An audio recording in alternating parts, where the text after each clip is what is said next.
Welcome back to my channel, y'all. If you're new here, my name is Tina. That is my dog, Fipsy, and we create epic GohighLevel tutorials. So if you haven't signed up for GohighLevel just yet, make sure to sign up for a 30-day free trial, link in the description below.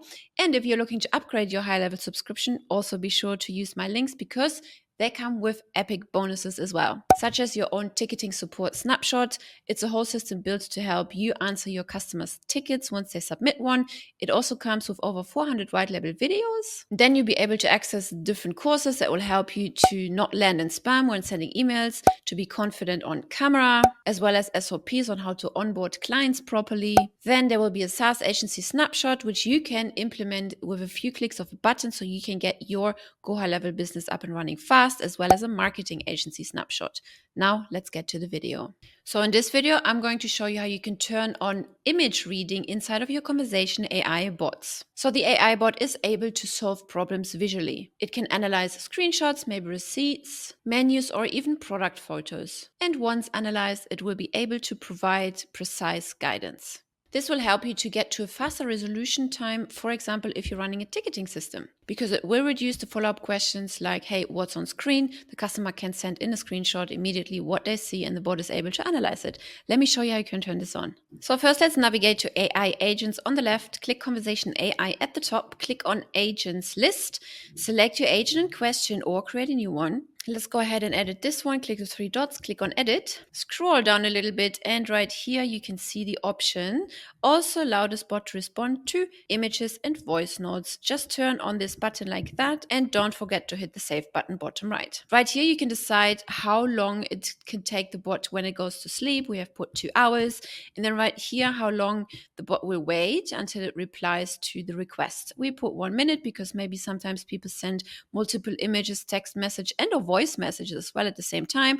So it gives the bot time to analyze all of these files and text messages in order to create the most effective reply, basically. So the supported file types are JPEG, PNG, as well as HEIC. It also works for multiple different channels, such as the chat widget, Instagram, Facebook, SMS, live chat, WhatsApp, and MMS. Please note that the delivery and the size limit can vary by the channel and the carrier. For the best results, please make sure to verify policies before large or high resolution images. Now let's move over to conversations. Here we have a conversation going with one of our prospects, let's say, and this is a WhatsApp chat. And here you can see the prospect is very interested in making a lot of money in order to buy a building such as the Burj Khalifa, for example.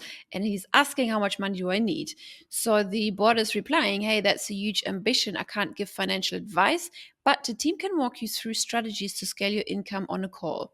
So the bot is trained to guide the chat towards booking an appointment. So now let's reply with a screenshot of our calendar and let the bot figure out to suggest a suitable time. Now the bot is waiting. So if you click the AI bot active button down here, you can see it is active. If you open this window, you can see it's counting down from that 1 minute that we set earlier in the bot settings.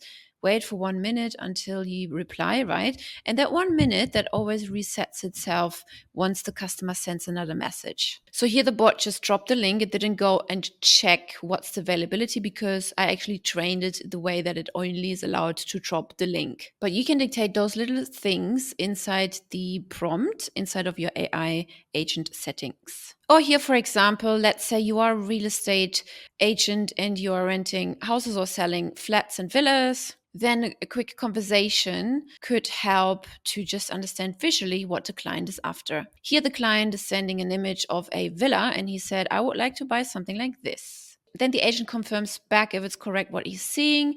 And then the client or the prospect sends back, oops, sorry, sent the wrong image. I would actually like to live in such a building like this. And then the bot understands and is asking, hey, would you like me to find similar flats in this area for you? If the bot reply feels too generic, then that may be because the image is blurry or has a low compression and context is missing. Standard messaging rates may apply as well as any applicable AI usage in your account. Well, I hope you like this feature and be sure to check out all the other videos to learn more about AI and in general about our system. I will see you in the next one.